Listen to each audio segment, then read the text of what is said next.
All right, come a little closer, because this is not the kind of story you shout across a room.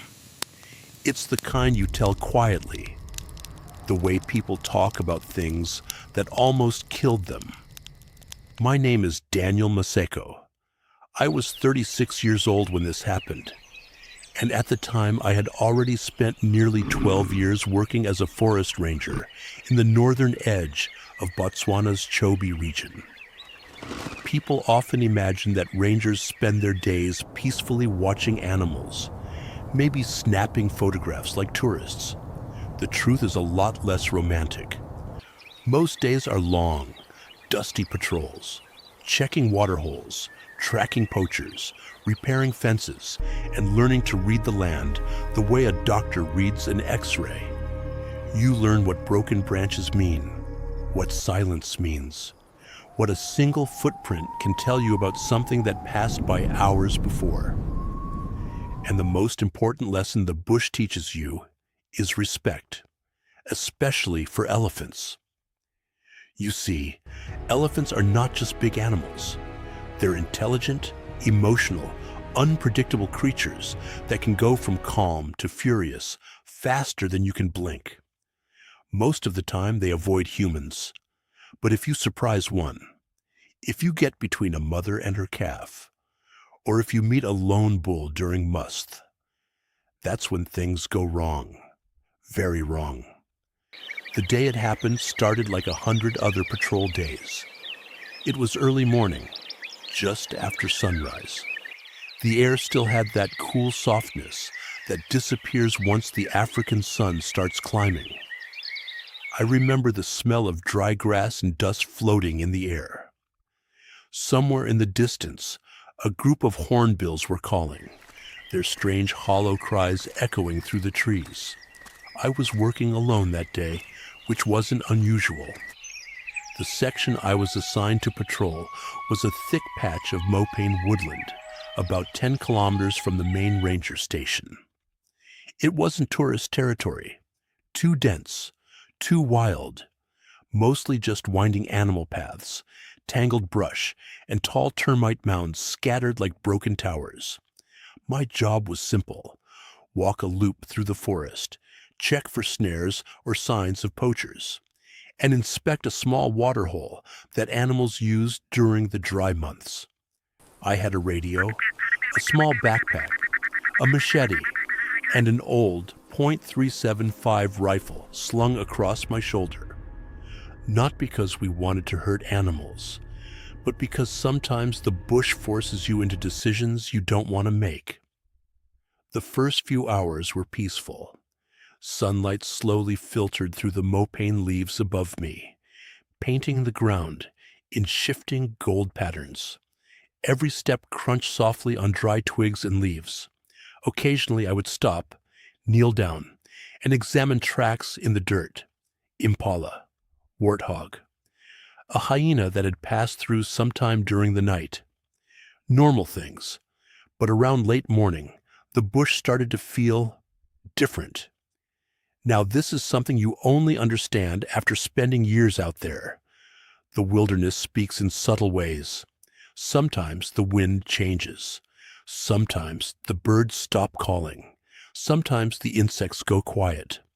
That morning the silence came first. I noticed it when I stopped to drink from my canteen. The hornbills had gone quiet. Even the cicadas seemed muted. The forest felt heavy. I remember standing there listening, and that's when I heard it, a low rumbling sound. At first I thought it was distant thunder, but the sky was perfectly clear. Then the ground beneath my boots vibrated ever so slightly. My stomach tightened. Elephants. I moved slowly toward a break in the brush and crouched down. Through the thick leaves ahead, I could see movement, huge gray shapes shifting between the trees. A herd, maybe 12 of them, females, calves, and a massive matriarch leading them toward the water hole I was supposed to check. Normally, that wouldn't be a problem. If you give elephants space, they usually ignore you. But the mopane woodland was thick, visibility maybe 20 meters at best, and I suddenly realized something that made my chest tighten. I was standing right on their path. Very carefully, I stepped backward. One step, then another, trying not to snap any branches. The plan was simple. Back away quietly, circle around, and give them the entire area. But then the wind shifted, just a little, and suddenly the matriarch stopped. Her head lifted slowly. Even through the leaves, I could see her trunk rise into the air, sniffing. She had my scent. My heart started hammering. For a moment, nothing happened. The herd stood still, massive bodies frozen in the shadows. Then the matriarch let out a deep rumble that I felt more than heard, and the forest exploded. The herd scattered slightly, calves moving behind their mothers. And from the far side of the group, another elephant stepped forward, a bull, and not just any bull. This one was enormous.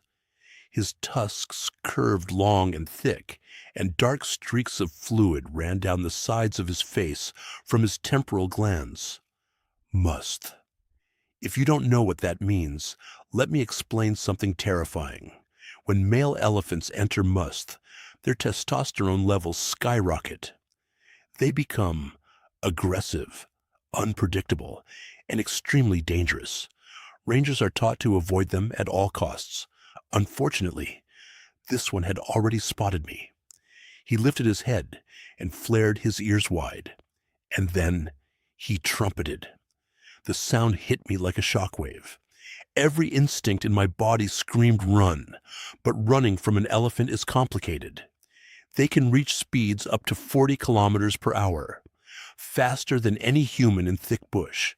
Still, staying there meant death. So I moved. I turned and began pushing quickly through the brush, trying not to panic.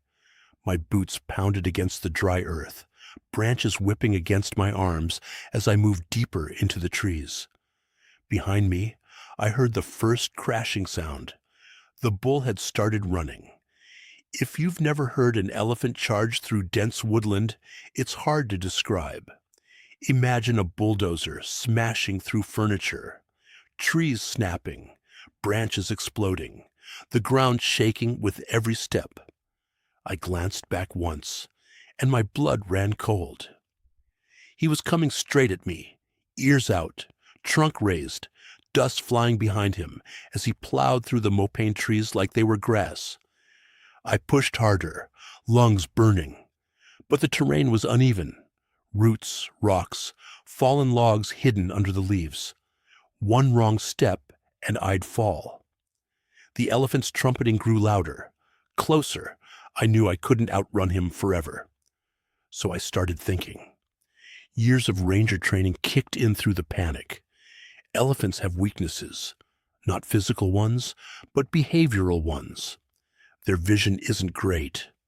They rely heavily on scent and sound. If I could break his line of sight, confuse his sense of direction, maybe I could lose him. Ahead of me, I spotted a narrow, dry gully cutting through the woodland. It was maybe 2 meters deep, with steep dirt walls. Without slowing down, I slid down the bank and scrambled along the bottom. My boots slipped on loose sand, but I forced myself to keep moving. Behind me, the crashing got louder. Then suddenly, boom! The elephant reached the edge of the gully. For a split second, I thought he would stop. He didn't. The massive bull plunged down into the gully behind me, sending dirt and stones flying everywhere. Now he was even closer. The ground shook violently with every step. I could actually hear his breathing now, deep, furious blasts of air. That's when I noticed something ahead. A huge fallen tree trunk stretched across the gully like a bridge.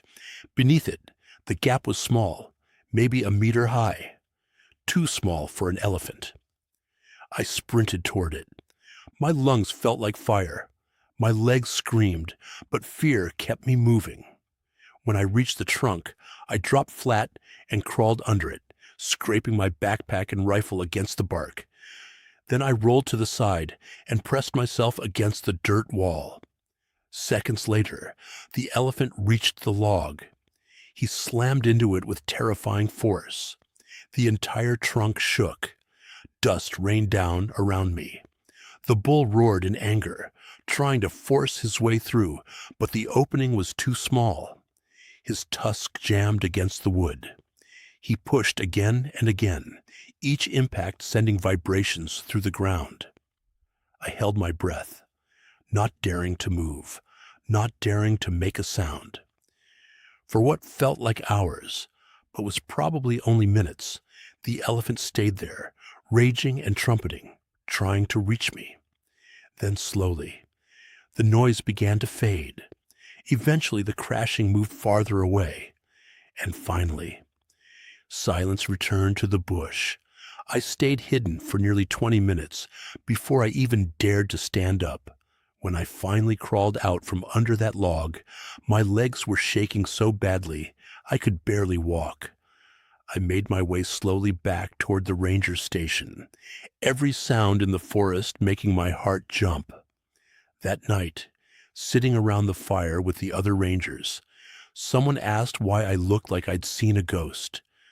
I just stared into the flames for a long time before answering.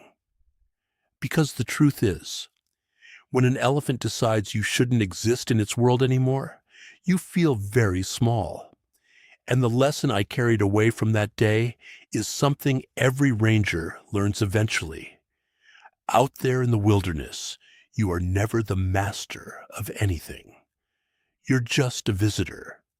And sometimes, the forest reminds you of that in the most terrifying way possible.